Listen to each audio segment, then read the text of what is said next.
أقسم بمواقع النجوم وإنه لقسم لو تعلمون عظيم. اعوذ باللہ من الشیطان الرجیم. بسم اللہ الرحمن الرحیم. وَلَقَدْ صَدَقَكُمُ اللَّهُ وَعْدَهُ إِذْ تَحُسُّونَهُمْ بِإِذْنِهِ حَتَّى إِذَا فَشِلْتُمْ وَتَنَازَعْتُمْ فِي الْأَمْرِ وَعَصَيْتُمْ مِنْ بَعْدِ مَا أَرَاكُمْ مَا تُحِبُّونَ مِنْكُمْ مَنْ يُرِيدُ الدُّنْيَا وَمِنْكُمْ مَنْ يُرِيدُ الْآخِرَةَ ثُمَّ صَرَفَكُمْ عَنْهُمْ لِيَبْتَلِيَكُمْ وَلَقَدْ عَفَا عَنْكُمْ وَاللَّهُ ذُو فَضْلٍ عَلَى الْمُؤْمِنِينَ إِذْ تُسْعِدُونَ وَلَا تَلْوُونَ عَلَى أَحَدٍ وَالرَّسُولُ يَدْعُوكُمْ فِي أُخْرَاكُمْ فَأَصَابَكُمْ غَمًّا بِغَمٍّ لِكَيْ لَا تَحْزَنُوا عَلَى مَا فَاتَكُمْ وَلَا مَا أَصَابَكُمْ وَاللَّهُ خَبِيرٌ بِمَا تَعْمَلُونَ ثُمَّ أَنزَلَ عَلَيْكُمْ مِنْ بَعْدِ الْغَمِّ أَمَنَةً نُعَاسًا يَغْشَى طَائِفَةً مِّنْكُمْ وَطَائِفَةٌ قَدْ أَهَمَّتْهُمْ أَنفُسُهُمْ يَظُنُّونَ بِاللَّهِ غَيْرَ الْحَقِّ ظَنَّ الْجَاهِلِيَّةِ يقولون هل لنا من الامر من شيء قل ان الامر كله لله يخفون في انفسهم ما لا يبدون لك يقولون لو كان لنا من الامر شيء ما قتلنا هاهنا قل لو كنتم في بيوتكم لبرز الذين كتب عليهم القتل الى مضاجعهم وليبتلي الله ما في صدوركم وليمحص ما في قلوبكم واللہ علیم بذات الصدور ان الذین تولوا منکم یوم التقى الجمعان انما استزلهم الشیطان ببعض ما کسبوا ولقد عفا اللہ عنہم ان اللہ غفور حلیم. صدق اللہ العظیم. رب اشرح لي صدری ویسر لي امری واحلل عقدۃ من لسانی یفقهوا قولی. اللهم ربنا الہمنا رشدنا واعذنا من شرور انفسنا. اللهم ارنا الحق حقا وارزقنا اتباعه وارنا الباطل باطلا وارزقنا اجتنابه. آمین یا رب العالمین. غزوہ احد میں جو نہایت ناگوار صورتحال پیدا ہوئی تھی، جو بہت بڑا ٹرننگ پوائنٹ بن گیا تھا، اس کے ضمن میں یہ آیت نمبر 152 جو ہے سورہ آل عمران کی، وہ بہت اہم ہے. وَلَقَدْ صَدَقَكُمُ اللَّهُ وَعْدَهُ. دیکھو مسلمانوں، اللہ نے تو تم سے اپنا وعدہ پورا کر دیا تھا، تو ہماری نصرت آ گئی تھی، ہمارا وعدہ پورا ہو گیا تھا. لیکن حَتَّى إِذَا فَشِلْتُمْ، اب یہاں 3 الفاظ جو آئے ہیں میں پوری وضاحت کر چکا ہوں، اس وقت صرف یاد دہانی ہے. یہاں تک کہ جب تم نے نظم کو ڈھیلا کیا، تم ڈھیلے پڑے، فشلتم وَتَنَازَعْتُمْ فِي الْأَمْرِ، اور تم نے معاملے کے بارے میں جھگڑا شروع کیا. ہونا تو چاہیے سم و اطاعت، سنو اور اطاعت کرو، جب تک کہ کوئی شے شریعت کے خلاف حکم نہ دے. آپ کا کمانڈر، لوکل کمانڈر حضرت عبداللہ ابن جبیر ابن نعمان انصاری، وہ مصر تھے کہ یہاں سے مت ہٹو. تو نبی اکرم صلی اللہ علیہ وسلم کے فرمان کی تو تم نے تعویل کر لی، لیکن سوال یہ ہے کہ جو لوکل کمانڈر ہے، جب حضور نے یہ فرمایا ہے کہ من اطاعنی فقد اطاع اللہ ومن عصانی فقد عصی اللہ، جس نے میری اطاعت کی اس نے اللہ کی اطاعت کی، جس نے میری نافرمانی کی اس نے اللہ کی نافرمانی کی. ومن اطاع امیری فقد اطاعنی ومن عصی امیری فقد عصانی، جس نے میرے نامزد کردہ مقرر کردہ امیر کی اطاعت کی اس نے میری اطاعت کی، جس نے اس کی نافرمانی کی اس نے میری نافرمانی کی. تو تم نے امیر کی نافرمانی کی. وَعَصَيْتُمْ مِنْ بَعْدِ مَا أَرَاكُمْ، اور تم نے یہ نافرمانی کی اس کے بعد کہ اللہ نے تمہیں وہ شے دکھا دی، مَا تُحِبُّونَ، جو تمہیں پسند ہے. اکثر لوگوں نے اس سے مراد مال غنیمت لیا ہے، میرے نزدیک یہاں مراد فتح ہے.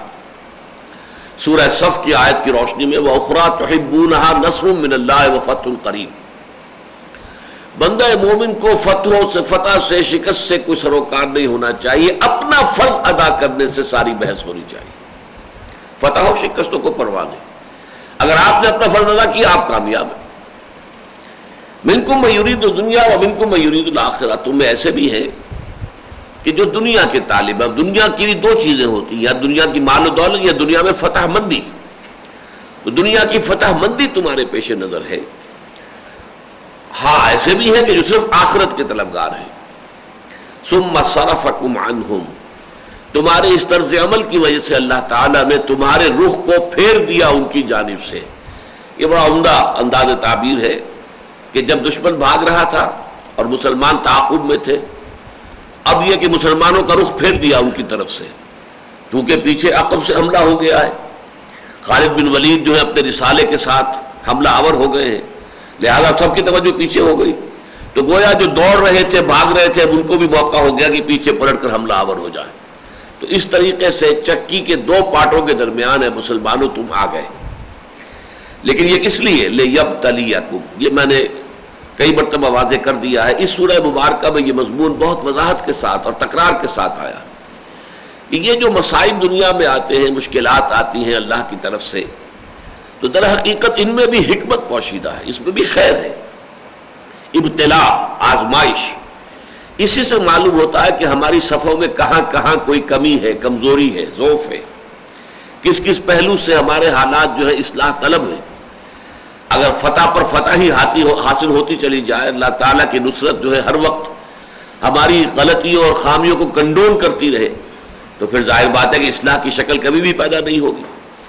پھر یہ ہے کہ وہ غلطیاں جو ہے کمپاؤنڈ ہوتی چلی جائیں گی، بڑھتی چلی جائیں گی، خامیاں کمزوریاں جمع ہوتی چلی جائیں گی. تو اللہ تعالیٰ کی حکمت ہوتی ہے کہ وہ چاہے کہ تم دیکھ لو کہ تمہارے اندر کہاں کہاں رکھنے ہیں، کہاں کہاں کوتاہیاں ہیں، کہاں کہاں کمزوریاں ہیں، کہاں کہاں پانی مرتا ہے، جسے ہم اپنے محاورے میں کہتے ہیں. وَلَقَدْ عَفَا عَنْكُمْ، البتہ اللہ تمہیں معاف کر چکا ہے. یعنی جو خطا ہوئی ہے نیک نیتی سے ہوئی ہے، اس میں کوئی بدنیتی نہیں تھی، کوئی نفاق نہیں تھا، لہذا اللہ نے معاف کر دیا. اگرچہ دنیاوی سزا اس نے دی تمہیں، یہ دنیاوی سزا ضروری تھی آئندہ کے لیے، تربیت کے لیے، لیکن یہ کہ اخروی اعتبار سے مواخذہ نہیں ہوگا. اللہ تمہیں معافی دے چکا. معافی کا یہ گویا کہ اللہ تعالیٰ کی طرف سے اعلان عام ہو گیا. وَلَقَدْ عَفَا عَنْكُمْ، اللہ تعالیٰ تمہیں معاف فرما چکا ہے. وَاللَّهُ ذُو فَضْلٍ عَلَى الْمُؤْمِنِينَ، اللہ تعالیٰ اہل ایمان کے حق میں بڑے فضل والا ہے، بہت کرم کرنے والا، بہت رحم فرمانے والا، رحیم ہے، غفور ہے، شفیق ہے، خطاؤں سے درگزر کرنے والا ہے. اب اس کے بعد اگلی آیات میں کوئی نقشہ کھینچا جا رہا ہے کہ جو افراتفری ہو گئی.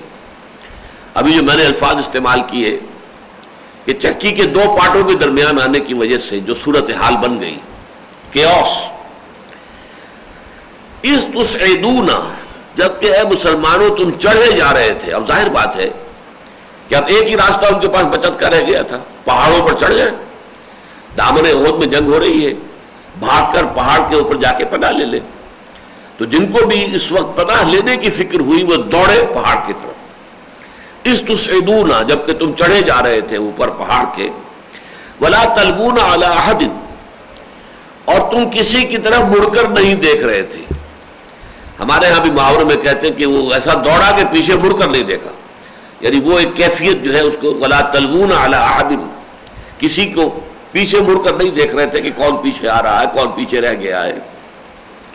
وَالرَّسُولُ يَدْعُوكُمْ فِي أُخْرَاكُمْ، جبکہ تمہارے عقب میں تمہارے پیچھے رسول صلی اللہ علیہ وسلم تمہیں پکار رہے تھے کہ مسلمانوں کہاں جا رہے ہو؟ الیہ یا عباد اللہ، اے اللہ کے بندو ادھر آؤ، اپنے قدموں کو جماؤ، مضبوطی کے ساتھ کھڑے ہو، مقابلہ کرو. صورتحال جو بھی آ گئی ہے اب اس سے عہدہ برا ہونے کے لیے اپنی ہمت کو جمع کرو، مجتمع کرو. فَأَصَابَكُمْ غَمًّا بِغَمٍّ لِكَيْ لَا تَحْزَنُوا عَلَىٰ مَا فَاتَكُمْ وَلَا مَا أَصَابَكُمْ، تو اللہ نے تمہیں غم کے بدلے غم دیا یا غم پر غم دیا. یہاں پر اصل میں غمًا بِغَمٍ، أَصَابَكُمْ تم پر ڈالا، غم پر غم یا غم کے بدلے غم. دو ترجمے ہیں جو مفسرین نے اور مترجمین نے کیے. صورتحال یہ تھی کہ پے بپے غم آ رہے ہیں. پہلا غم تو یہ کہ فتح ہاتھ سے جاتی نہیں، دوسرا غم سامنے دیکھ رہے ہیں کہ بہت سے لوگ جو ہیں شہید ہو رہے ہیں. یہ ساری صورتحال جو ہے پے بپے غم پر غم. اور سب سے بڑھ کر غم یہ کہ حضور کے بارے میں یہ خبر اڑ گئی کہ حضور کا بھی انتقال ہو گیا، شہید ہو گئے، محمد صلی اللہ علیہ وسلم قتل ہو گئے. اب اس کو دو طریقے پر ترجمہ کیا ہے. ایک تو یہ کہ اللہ تعالیٰ نے یہ بڑا غم تمہیں دے کر، یہاں غم بعوض غم کے، یہ جو لفظی ترجمہ کیا جائے گا غمن بے غمن، یعنی ایک غم کی بجائے دوسرا غم. تمہیں پہلے جو غم تھے اس پر ایک بہت بڑا غم جو ہے اس کا اضافہ کر دیا، اور وہ غم کیا تھا؟ حضور صلی اللہ علیہ وسلم کے انتقال کی خبر۔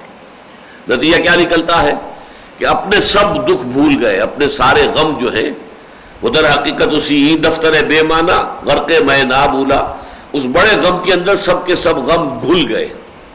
اور ایک ترجمہ یہ کیا ہے، اور یہ عربی زبان میں قاعدہ ہے کہ حروف جار جو ہیں وہ ایک دوسرے کی جگہ آ جاتے ہیں، جو بھی زبان کا جو سیاق و سباق ہے اس کے اعتبار سے۔ تو فَأَصَابَكُمْ غَمًّا عَلَىٰ غَمٍّ، یہ بھی اس کا مفہوم ہو سکتا ہے، غم پر غم، پے بپے غم، ایک غم دوسرا غم تیسرا غم۔ اس لیے کہ جب یہ انسان پر اس طریقے سے تابڑ توڑ اور پے بپے غم آتے ہیں تو اس کا ایک نتیجہ نکلتا ہے، اس کے اندر جو ہے تحمل کی طاقت بڑھتی چلی جاتی ہے، برداشت۔ تو فرمایا یہ سارا ہم نے اس لیے کیا کہ لِكَيْ لَا تَحْزَنُوا عَلَىٰ مَا فَاتَكُمْ وَلَا مَا أَصَابَكُمْ، تاکہ جو بھی تمہارے ہاتھ سے جاتا رہے، چھوٹ جائے، یا جو بھی مصیبت تم پر پڑے اس پر غم نہ کیا کرو، افسوس نہ کیا کرو، حزن نہ کیا کرو، تحمل پیدا ہو جائے تمہارے اندر، برداشت پیدا ہو جائے، جسے ہم کہتے ہیں سرد و گرم چشیدہ۔ حالات جو ہے انسان نے اگر دیکھے ہوں، ہر طرح کے حالات، اچھائی بھی، برائی بھی، تکلیف بھی اور راحت بھی، تو آدمی پختہ ہو جاتا ہے۔ اسے سیزننگ کہتے ہیں۔ آپ لکڑی جو ہے وہ پڑی رہے، جو آپ کی شیشم کی لکڑی ہے، دھوپ بھی اس پر آ رہی ہے اور بارش بھی پڑ رہی ہے، لیکن وہ سیزننگ ہو رہی ہے اس کی، وہ پختہ سے پختہ تر ہو رہی ہے۔ اسی طریقے سے تاکہ تمہارے اندر جو ہے وہ پختگی پیدا ہو جائے، غمم بغم لکے لا تحزنوا علی ما فاتکم ولا ما اصابکم واللہ خبیر بما تعملون۔ اور جو کچھ تم کر رہے تھے یا کر رہے ہو، اللہ اس سے پوری طرح باخبر ہے، اس کی نگاہوں سے کوئی چیز مخفی نہیں ہے، تمہاری خامیاں بھی اس کی نگاہوں میں ہے، اور تمہارے اندر جو بھی خیر ہے اس کو بھی اللہ خوب جانتا ہے۔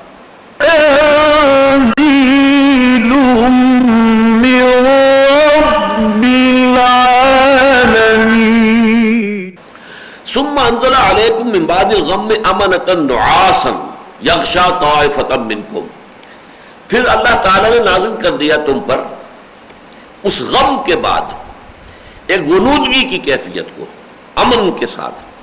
اب دیکھیے انسان اگر متفکر ہے، پریشان ہے، خوف زدہ ہے، اسے نیند نہیں آئے گی۔ نیند کب آتی ہے؟ اونگ کب آتی ہے؟ جب انسان کوئی طمانینت محسوس کرے، اطمینان محسوس کرے، کوئی کھٹکا نہیں، کوئی اندیشہ نہیں۔ یہ اندرونی جو انسان کا داخلی امن ہوتا ہے، اسی سے در حقیقت پھر اونگ یا نیند آتی ہے۔ تو اللہ تعالیٰ اپنے ایک احسان کے طور پر فرما رہا ہے کہ اس ساری بپتا کے بعد اللہ تعالیٰ نے تمہارے دلوں کے اندر ایک ایسے امن کی کیفیت طاری کر دی۔ ثم انزل علیکم من بعد الغم امنۃ، ایک امن کی کیفیت، اطمینان کی کیفیت۔ جو ہوا ما شاء اللہ کان وما لم یشاء لم یکن، جو اللہ نے چاہا ہو گیا، اور جو اللہ کی مشیت میں نہیں تھا وہ نہیں ہو سکتا تھا۔ جب انسان یہ سمجھ لیتا ہے کہ جو بھی کچھ ہے بزن رب آیا ہے، اور وہ ہمارا مولا ہے، مالک ہے، آقا ہے، پروردگار ہے، ہر چساقی ما ریخت عین الطاف است، میرے مالک، میرے آقا، اس کی طرف سے جو شے بھی آئے میرے لیے وہ عین اس کی مہربانی ہے، اس کی عطا ہے، اس کی جود و سخا ہے۔ یہ کیفیت جب پیدا ہو جاتی ہے تو اس کا نتیجہ کیا نکلا کہ ایک طرح کی اونگ کی سی کیفیت بھی بہت سے اصحاب پر طاری ہوئی۔ حضرت طلحہ کے بارے میں آتا ہے کہ کئی دفعہ تلوار ان کے ہاتھ سے اسی اونگ کی کیفیت میں چھٹی ہے۔ نعاسا یغشا طائفۃ منکم، یہ ایک اونگ تھی جو تم میں سے ایک گروہ کو ڈھانپے ہوئے تھی، ان کے اوپر طاری ہو گئی تھی۔ لیکن ایک اور گروہ بھی تھا، وطائفۃ قد اہمتہم انفسہم، باقی کچھ ایسے لوگ بھی تھے جنہیں اپنی جانوں کی پڑی ہوئی تھی۔ یہ ترجمہ کا ترجمہ کر رہا ہوں میں، جو بامحاورہ، یعنی انہیں اپنی جانوں کی فکر تھی، اب کیا ہوگا، اب تو مارے گئے، اب تو کوئی راستہ نہیں ہے، شکست ہو گئی، یہ کیا ہوا؟ معلوم ہوتا ہے کہ یہ تو سارا کھیل ختم۔ جن لوگوں کے اندر بھی کوئی ذوف ایمان تھا، نفاق نہیں، ذوف ایمان، یہ دو چیزیں جدا ہیں بالکل۔ ذوف ایمان کی ایک آخری حد ہوتی ہے نفاق، لیکن شروع میں ذوف ایمان، کمزوری، یہ اپنی جگہ پر ایک شے ہے، اس کے اپنے کچھ اثرات ہوتے ہیں اور ظاہر ہوتے ہیں۔ جن میں اس ایمان کی کچھ کمزوری تھی، ان کے حواس جو ہیں اس وقت وہ سخت مختل تھے، پریشان تھے، انہیں اپنی پڑی ہوئی تھی۔ وطائفۃ قد اہمتہم انفسہم، ان کو تو پوری طریقے سے ان کی اپنی جانوں نے ہی فکر دامنگیر کر دیا تھا کہ اب کیا بنے گا، یظنون باللہ غیر الحق ظن الجاہلیہ، اور وہ اللہ کے ساتھ گمان کرنے لگے تھے ناحق جاہلی دور کے گمانوں کے مانند۔ یہ کیا ہے؟ کیا واقعتاً اللہ کے رسول کا وعدہ سچا تھا؟ یا ہو سکتا ہے کسی کے دل میں شیطان نے یہاں پہ وسوسہ اندازی کی ہو کہ ہم تو محمد پر ایمان لائے تھے، کیا واقعتاً محمد اللہ کے رسول ہے؟ یہ اگر اللہ کے رسول ہوتے تو یہ کیفیت کیسے ہو جاتی ہے ہمارے ساتھ؟ یہ ہمارا جو معاملہ ہوا ہے، اللہ تعالیٰ کا محبوب ہو، اللہ کا حبیب ہو، اللہ کا رسول ہو، اللہ کا فرستادہ ہو، اللہ کا چنا ہوا ہو، مصطفیٰ مرتضیٰ، لیکن یہ کہ یہ صورتحال ہو گئی تو شیطان ظاہر بات ہے کہ اس کو تو جہاں تک وسوسہ اندازی ہے اس کا تو اختیار حاصل ہے، اللہ تعالیٰ نے دے رکھا ہے۔ الذی یوسوس فی صدور الناس من الجنۃ والناس۔ تو یظنون باللہ غیر الحق ظن الجاہلیہ، وہ گمان کرنے لگے تھے اللہ کے بارے میں ناحق، غلط، بے بنیاد، باطل گمان، کہ جو در حقیقت جاہلیت والے دور کے سے گمان تھے۔ یقولون، اور وہ کہہ رہے تھے حل لنا من الامر من شیء، کیا ہمارے پاس بھی اختیار کی کوئی مقدار ہے؟ یعنی اصل خیال یہ آیا کہ یہ غلطی ہوئی کہ ہم کھلے میدان میں آ کر اس لشکر کے ساتھ ٹکرا گئے، یہ غلطی ہوئی، بجائے اس کے کہ وہ غلطی سامنے ہوتی۔ ظاہر بات ہے اکثر و بیشتر لوگوں کے سامنے تو اس وقت عین میدان کارزار میں یہ حقیقت منکشف تھی ہی نہیں کہ غلطی کی ہے تیر اندازوں نے۔ یہ ساری صورتحال کیوں ہو گئی ہے؟ اکثر کے لیے تو اچانک صورتحال جو ہے وہ بدل گئی، کہ ابھی تو صورتحال یہ تھی کہ دشمن بھاگ رہا تھا، ہم اس کا تعاقب کر رہے تھے، اور اچانک یہ ہے کہ ہمیں اپنی جانوں کی پڑ گئی ہے، ہم دو چکی کے دو پاٹوں کے مابین آ گئے۔ اب سبب کیا ہوا، غلطی کیا ہوئی؟ وہ تو ظاہر بات ہے کہ ہم پہلی آیت میں پڑھ چکے ہیں کہ سبب تو تمہاری اپنی غلطی تھی۔ وہ جو 35 یا 40 تیر انداز وہاں سے ہٹ گئے، اور حضور صلی اللہ علیہ وسلم کی جو بھی ہدایت تھی اس کی خلاف ورزی ہو گئی، خواہ حضور کے قول کی تعویل کی گئی ہو، لیکن لوکل کمانڈر جو ہے اس کے حکم کی تو خلاف ورزی ہوئی ہے۔ تو اصل میں تو اللہ نے اس کی بنا پر تمہیں اس ابتلا میں اور آزمائش میں ڈالا ہے، لیکن یہ کہ جن لوگوں کے سامنے یہ پوری سچویشن نہیں تھی تو ان کے دلوں میں تو ظاہر بات ہے طرح طرح کے خیالات آ رہے تھے، اور ان کا ذہن یہ بن رہا تھا کہ بات غلط ہو گئی کہ ہم نے کھلے میدان میں، بہتر شکل یہی تھی کہ ہم جو ہے مدینے میں محصور ہو کر دفاع کرتے اور مقابلہ کرتے، کیونکہ یہ بات مشورے میں پہلے آئی تھی، حضور کی اپنی رائے بھی یہی تھی۔ اتفاق دیکھیے اسے، سورہ اتفاق کہیے اسے، کہ عبداللہ ابن ابی کی رائے بھی یہی تھی۔ ایک طرف اللہ کے سچے رسول کی رائے تھی، اور ایک طرف ایک منافق اور رئیس المنافقین کی رائے تھی، لیکن رائے جو ہے وہ ایک ہو گئی تھی۔ کچھ اور لوگ بھی ہوں گے کہ جو اس رائے کے حامل ہوں، لیکن چونکہ بہت سے لوگوں نے بڑے جوش کا اور بڑے جذبات کا مظاہرہ کیا کہ ہمیں تو شہادت کی موت درکار ہے، اور وہ لوگ جو خاص طور پر بدر میں نہیں جا سکے تھے، کہ بدر میں تو اعلان تھا ہی نہیں، وہ تو صرف ایک قافلے کا راستہ روکنے کے لیے کچھ لوگوں کو ساتھ لے کر حضور نکلے تھے، جنگ کا تو کوئی سوال ہی نہیں تھا۔ اب انہیں یہ حسرت تھی کہ اتنی بڑی فضیلت سے ہم محروم رہ گئے کہ ہم غزوہ بدر میں شریک نہ ہو سکے۔ جب سورہ انفال نازل ہوئی ہوگی تو اس سے کتنا حسرت کا آپ اندازہ کر سکتے ہیں لوگوں کی، کہ کیا ان کا مقام و مرتبہ تھا کہ جو اس میدان بدر میں حاضر تھے، تو اس سے محرومی ہو گئی۔ اس محرومی کا ان کے اوپر رد عمل تھا کہ ہمیں تو اب پورا موقع ملنا چاہیے، ہم اپنے شجاعت کے جوہر بھی دکھائیں، اپنے شوق جہاد اور ذوق شہادت کا جو ہے اس کا بھی اظہار کر سکیں۔ لیکن اب ان کو یہ خیال آیا کہ در حقیقت وہ لوگ جن کی رائے یہ تھی کہ محصور ہو کر مدینے میں دفاع کرنا چاہیے، بات ان کی درست تھی، لیکن یہ معاملہ عجیب ہے، فیصلہ جو ہے وہ ہمارے اختیار میں تو ہے ہی نہیں، فیصلہ آخری جو ہے وہ تو حضور کے اختیار میں ہے۔ یعنی یہاں ایک نقطہ نوٹ کر لیجئے، اگرچہ مشاورت حضور نے کی تھی، ایک رائے یہ بھی حضور کی بھی تھی اور کچھ اور لوگوں کی بھی کہ مدینے میں محصور ہو کر دفاع کیا جائے، اور یہ کہ بہت سے لوگوں کی رائے یہ تھی کہ نہیں، کھلے میدان میں مقابلہ کریں گے، لیکن فیصلہ کوئی کاؤنٹنگ آف ووٹس سے نہیں ہوا تھا۔ یہ نہیں تھا کہ اچھا بھائی گنتی کر لو کتنے لوگ ادھر ہیں کتنے لوگ ادھر، یہ نہیں تھا، یہ مغالطہ ذہن سے نکال دیجئے۔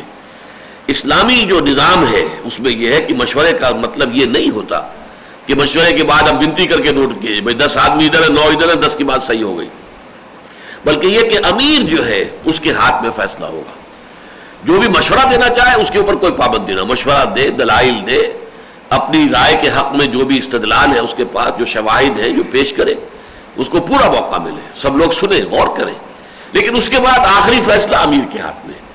تو تو چونکہ آخری فیصلہ تو حضور نے کیا تھا خود، لہذا اب ان کو یہ خیال ہوا کہ ہماری رائے پر فیصلہ ہوتا، یا یہ کہ یہ دیکھا جاتا کتنے لوگوں کی رائے یہ تھی کہ محصور ہو کر مقابلہ کیا جائے، تو شاید ہم یہاں نہ مرتے۔ یقولون هل لنا من الامر من شیء، اب اس کا جو جواب نمبر 1 دیا گیا وہ کیا ہے؟ قل ان الامر کلہ للہ، کہہ دیجئے امر تو سارا کا سارا اللہ کے ہاتھ میں ہے، اللہ کے اختیار میں ہے۔ ایک تو یہ کہ تکوینی امر جو ہے اس میں تو کوئی سازی ہے ہی نہیں اللہ کا، کیا ہونا ہے، کیا اللہ کی تدبیر ہے، کیا مشیت ہے، لانگ ٹرم پلاننگ اللہ کی کیا ہے، ظاہر بات ہے کہ وہ تو اللہ ہی جانتا ہے، اپنی مشیت، اپنی تدبیر، اپنی منصوبہ بندی، اپنے پلان سے وہی واقف ہے۔ لہذا عالم تکوینیات میں تو پورا کا پورا اختیار اسی کے ہاتھ میں ہے۔ باقی تشریعی معاملات میں اللہ تعالیٰ نے اگر کچھ اختیار انسانوں کو دیا ہے تو وہ بھی ڈیلیگیٹڈ ہے، وہ بھی دیا ہوا ہے، ان کا اپنا تو نہیں ہے، ذاتی استحقاق تو نہیں ہے، تو اس کی لیمیٹیشنز رہیں گی۔ جس حد تک اس نے اختیار دیا ہے اس حد کے اندر اندر ہی وہ اختیار استعمال ہوگا۔ لہذا یہاں پر جو بات کہی گئی وہ یہ کہ قل ان الامر کلہ للہ، لیکن اس کے بعد ان کی بات کھولی گئی کہ اصل میں جو کچھ یہ کہہ رہے ہیں هل لنا من الامر من شیء، کیا ہمارے پاس بھی کوئی اختیار ہے کہ نہیں، یہ تو فیصلہ جو ہے خود فرد واحد کر لیتا ہے۔ صلی اللہ علیہ وسلم اس وقت وہ اللہ کے رسول تھے، لیکن ہمیشہ جو ہے سیرت کا مطالعہ کرتے ہوئے اور حالات و واقعات جو بھی پیش آئے اس وقت ان کے بارے میں غور کرتے ہوئے ہمیشہ نوٹ کیا کیجئے کہ حضور کی کئی حیثیتیں تھیں۔ حضور ایک حیثیت میں اللہ کے رسول ہیں، اللہ کے نبی ہیں، ایک حیثیت میں وہ مسلمانوں کے امیر ہیں، ایک حیثیت میں وہ سپہ سالار ہیں، تو مختلف حیثیتیں حضور کی ہوتی تھی۔ یہاں حضور کا ایکشن جو ہے ایز اے نبی نہیں ہے، آپ کی یہاں حیثیت جو ہے ایک منصف کی ہے، قاضی کی ہے۔ تو اس اعتبار سے وہ جو کہتے تھے کہ ہمارا اختیار کو ہونا چاہیے، یخفون فی انفسہم ما لا یبدون لک، اے نبی یہ اپنے دلوں میں ایک بات چھپائے ہوئے جو آپ پر ظاہر نہیں کرتے۔ ظاہر بات ہے کہ حضور کے سامنے ایسی بات کہنے کی جرت نہیں تھی، ان کے دل میں کیا ہے، وہ دل کی بات کیا ہے، یقولون، یہ یقولون جو ہے یہ قول قلبی ہے، ان کے دل میں، ان کے دل یہ کہہ رہے ہیں، ان کے اندر اصل میں بات یہ ہے، یقولون لو کان لنا من الامر شیء ما قتلنا ہاہنا، اگر ہمارے پاس اختیار ہوتا فیصلہ کرنے کا، اگر ہمارے ہاتھ میں اختیار ہوتا امر کا، تو ہم یہاں نہ مارے جاتے۔ ہم سے مراد ہمارے بھائی، آخر 70 شہید ہو گئے ہیں، یہ معاملہ نہ ہوتا، اس طرح کا حادثہ پیش نہ آتا، اس طرح کا حادثہ پیش نہ آتا۔ لیکن اس کا جواب جو دیا ہے اللہ تعالیٰ نے، قل لو کنتم فی بیوتکم، اے نبی ان سے کہہ دیجئے اگر تم لوگ ہوتے اپنے گھروں کے اندر، لبرز الذین کتب علیہم القتل الی مضاجعہم، تو جن لوگوں کے بارے میں مشیت ازدی کا فیصلہ تھا کہ انہیں قتل ہونا ہے، وہ عین اس وقت بھی اپنے گھروں سے نکل کر اس جگہ پہنچ جاتے جہاں پر وہ قتل ہوئے۔ وَلَيَبْتَلِيَ اللَّهُ مَا فِي صُدُورِكُمْ، اب دیکھیے پھر یہ لفظ آ گیا یبتلیہ، اور یہ سب کچھ اس لیے ہوا کہ اللہ تعالیٰ جانچے پرکھے دیکھے کہ تمہارے دلوں میں کیا ہے، تمہارے سینوں میں کیا ہے۔ یہاں پھر ایک اور لفظ آ رہا ہے وَلَيُمَحِّصَ مَا فِي قُلُوبِكُمْ، اور تاکہ بالکل پاک کر دے اس چیز کو جو تمہارے دلوں میں ہے۔ یہ یمحص کا لفظ پہلے بھی آ چکا ہے، وَلَيُمَحِّصَ اللَّهُ الَّذِينَ آمَنُوا وَيَمْحَقَ الْكَافِرِينَ، یہ 141ویں آیت تھی۔ اللہ تعالیٰ چاہتا تھا کہ اہل ایمان کو علیحدہ کر دے، چھانٹی کر دے کافروں سے، یعنی یہاں کافر سے مراد منافق۔ پہلی چھلنی تو لگ گئی جیسے ہی دونوں فوجیں آمنے سامنے ہوئی اور 300 آدمی لے کر عبداللہ ابن ابی چلا گیا، ایک چھلنی لگ گئی، معلوم ہو گیا یہ منافق تھے، یہ نکل گئے۔ میں نے آپ کو بتایا تھا کہ بحث و تمہیز جو ہم اردو میں لفظ استعمال کرتے ہیں، بڑی بحث و تمہیز کے بعد یہ فیصلہ ہو گیا، تو یہ لفظ بہت بامانی ہے۔ بحث کہتے ہیں کریدنے کو، جیسے کوا جو ہے اپنی چونچ سے کریدتا ہے زمین کو، تو کریدنے سے کہیں کوئی دانہ نکل آئے اس کی خوراک بن سکے، پھر کرید کر جو مواد ہو پھر اس کو چھانٹا جائے، اس میں سے کیا چیز مفید ہے کیا چیز بیکار ہے، جیسے چھاج میں ڈال کر آپ بھوس علیحدہ کر دیتے ہیں، دانے علیحدہ کر دیتے ہیں، یہ تمہیز کہلاتی ہے۔ بحث و تمہیز، کرید کر تمام چیزوں کو پروز اینڈ کونس کو سامنے لے آنا اور پھر ان کی چھانٹی کر کے فیصلہ کرنا۔